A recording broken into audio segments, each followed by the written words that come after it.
Hello friends, ઘણા વખતે પાછું આજે આવવાનું મન થયું છે.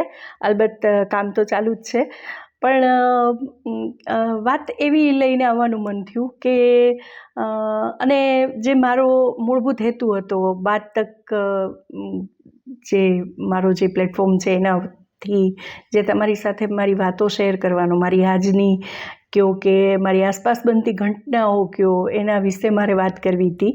તો એ માટેનો જે મારો પ્રયાસ હતો, તો એની માટે નો ડાઉટ બ્રેક ઘણો પડી ગયો અને ક્યાંક મેળ નહોતો પડતો.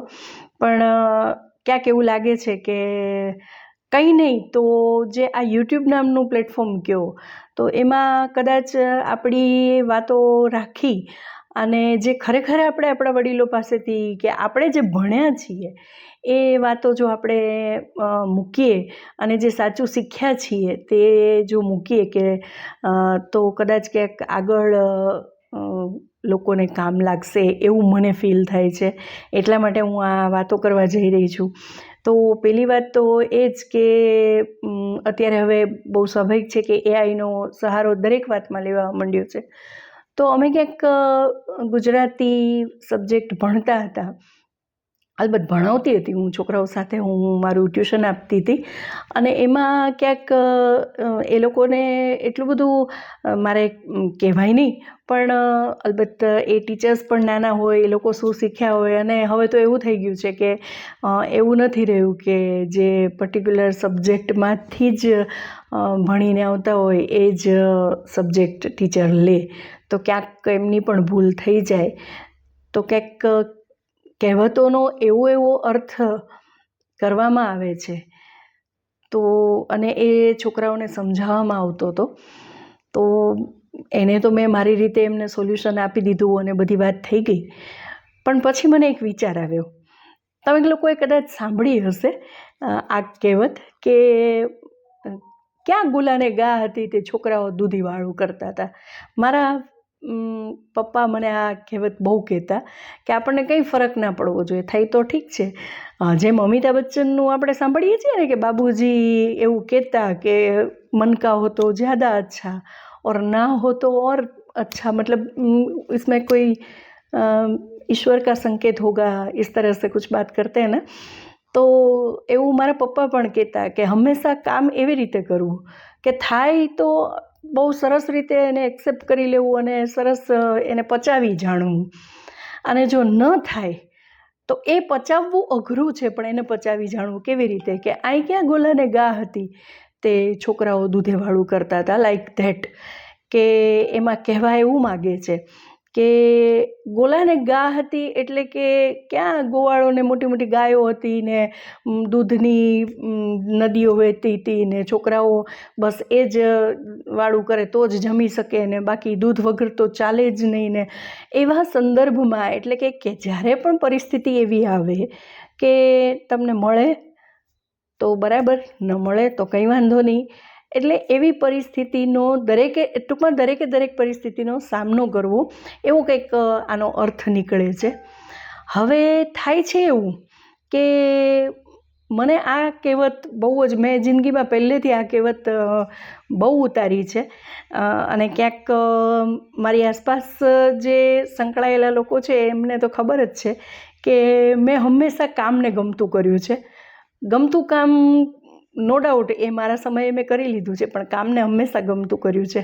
તો એવા સંદર્ભમાં આ કહેવત મેં અત્યારે હાલ બહુ ચાલ્યું છે ને ચેટ જીપીટી, તો નો ડાઉટ હું પણ શીખી રહી છું અને ઘણું સરસ અત્યારે આ જનરેશન છે એ આપણને ઘણા એવી રીતના શીખવાડે છે, એમાં શીખવા ઘણું જ મળે છે. તો એ મેં આ વસ્તુ ચેટ જીપીટીને આ વસ્તુ મેં મૂકી.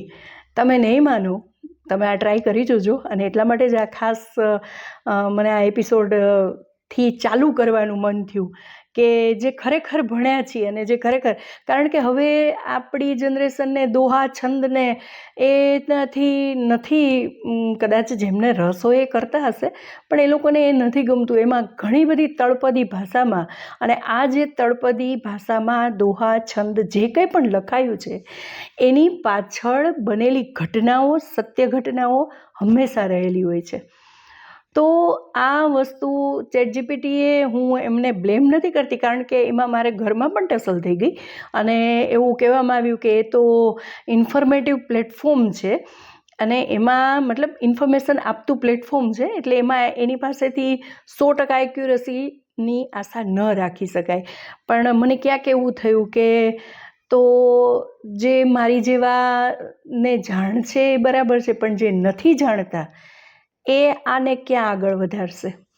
તો આ માટે મને એવું લાગ્યું કે ક્યાંક એવું હોવું જોઈએ કે આપણે આપણી વાતો, હું એવું ઈચ્છીશ કે તમે લોકો પણ જો કદાચ મારો આ એપિસોડ જુઓ અને મારી વાત ગમે તો તમે પ્લીઝ મને તમને આવડતી કહેવતો છે કે તમને આવડતા જે તળપદી ભાષાના જે ખરેખર બનેલા અને જે ખરેખર એ વસ્તુનેથી આપણે આખા આપણા જીવનના જે ઉપદેશો લઈ શકીએ છીએ, એવું કંઈ પણ હોય તમે મને કોમેન્ટ્સમાં પણ જણાવી શકો છો. તો થયું એવું કે બસ આ ક્યાં ગોલાને ગા હતી કે છોકરા દૂધેવાળું કરતા હતા, એની ઉપર જ્યારે મેં અર્થ પૂછ્યો ત્યારે એનો અર્થ સાવ જુદી જ રીતે અને કોઈ બીજી ત્રીજી કહેવતોના સંદર્ભમાં જ એ મને અર્થ મળ્યો. આપ પણ કરી જોજો. તો પણ એકચ્યુઅલી અર્થ એનો આવો થાય છે કે કોઈ પણ કાર્ય તમે એમની અંદર ઝંપલાવો તો તમને જરૂરી નથી કે એવરી ટાઈમ તમને હંમેશા સક્સેસ જ મળે, એવરી ટાઈમ તમે આગળ જ વધો. તો ક્યાંક એવું પણ બને કે તમે ધાર્યું એવું રિઝલ્ટ ના પણ મળે, તો એનાથી મૂંઝાવાનું નહીં, કંઈ વાંધો નહીં, નેક્સ્ટ ટાઈમ. આપણે ક્યાં આની વગર અટકી પડતા હતા. તો આવી રીતે જીવતા, આવી રીતે સંઘર્ષ કરતા શીખવું એ પણ આ કહેવત સમજાવી જાય છે. તો ક્યાંક મને આ કહેવતથી મને એવું લાગે છે કે મારે બસ મારું આ બાત તક તમારી સાથે ચાલુ રાખવું છે. તો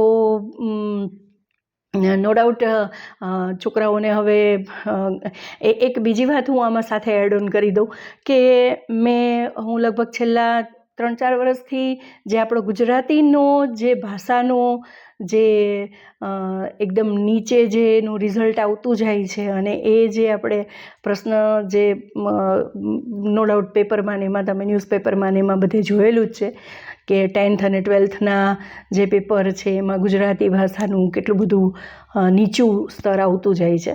તો એ સંદર્ભે મેં જોયું છે તો છેલ્લા 4 વર્ષથી તો હું સતત આની સાથે જોડાઈ છું કે જે ગુજરાતી છે એ એટલું બધું જે કોઈ પણ જે ટીમ છે કે જે કંઈ કહો એ આપણા ગુજરાત સરકારની એણે એટલું સરસ રીતે કામ કરેલું છે કે તમે પુસ્તક જોશો અને પણ તમને એમ થશે કે ના, છોકરાઓ માટે ઘણું કામ થઈ રહ્યું છે. તો શું આપણે આ ન કરી શકીએ? આપણે આપણા વડીલો, આપણી આસપાસની વાતો આપણે સ્કૂલમાં આપણે એ બધું શીખ્યા જ છીએ, તો આપણે એ જરૂરથી આપણા નેક્સ્ટ જનરેશનને આપણે આ શીખવાડવું જોઈએ કે ખરેખર જે આપણી વારસો છે, આપણી જે કહેવતો, આપણી જે શબ્દો જે કાંઈ પણ છે એનાથી પણ તમે ખાલી એક જ દુહા, છંદ, કાવ્યો કે મુક્તક, હાઇકુ જે કાંઈ કહો એનાથી તમે લોકો દરેક તમારા જે એક્સપ્રેશન છે, જે કાંઈ તમારી ભાવનાઓ છે એ વ્યક્ત કરી શકો છો. અને એ સાચી રીતે કઈ રીતે અને ખરેખર ઊંડાણથી શું હોય છે.